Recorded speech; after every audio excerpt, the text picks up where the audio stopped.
حضرت علی نے فرمایا، گناہ کر کے شرمندہ ہونے والا نیکی کر کے غرور دکھانے والے سے بہتر ہے۔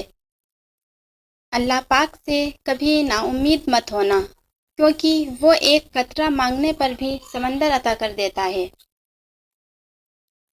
3 کام اللہ پاک کو بہت زیادہ پسند ہیں: ٹوٹے ہوئے دلوں کو جوڑنا، نہ چاہتے ہوئے بھی کسی کو معاف کر دینا، اور کسی گناہ پر پردہ ڈالنا۔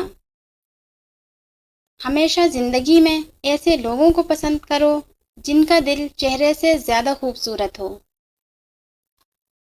کوئی تمہارا دل دکھائے تو ناراض مت ہونا، کیونکہ جس درخت کا پھل زیادہ میٹھا ہوتا ہے لوگ پتھر بھی اسی کو مارتے ہیں۔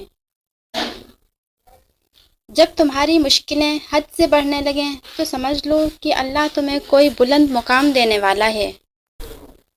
مشکلات ہمیشہ بہترین لوگوں کے حصے میں آتی ہے، کیونکہ وہ انہیں بہترین طریقے سے انجام دینے کی صلاحیت رکھتے ہیں۔ نیک لوگوں کی صحبت سے ہمیشہ اچھائی ہی ملتی ہے، کیونکہ ہوا جب پھولوں سے گزرتی ہے تو وہ بھی خوشبودار ہو جاتی ہے۔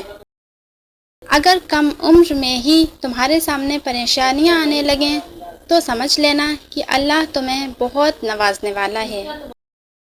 جھوٹ بول کر جیتنے سے بہتر ہے کہ تم سچ بول کر ہار جاؤ۔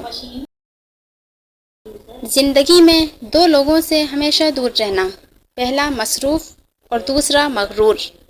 مصروف اپنی مرضی سے بات کرتا ہے اور مغرور صرف مطلب کے لیے یاد کرتا ہے۔ کسی انسان کو پتھر سمجھ کر ٹھوکر مت مارو، بلکہ اسے تراشو، شاید وہ ہیرا ہو۔ ایسے ہی اسلامک ویڈیوز دیکھنے کے لیے ہمارے چینل دینی ایڈوائزر کو ابھی سبسکرائب کریں۔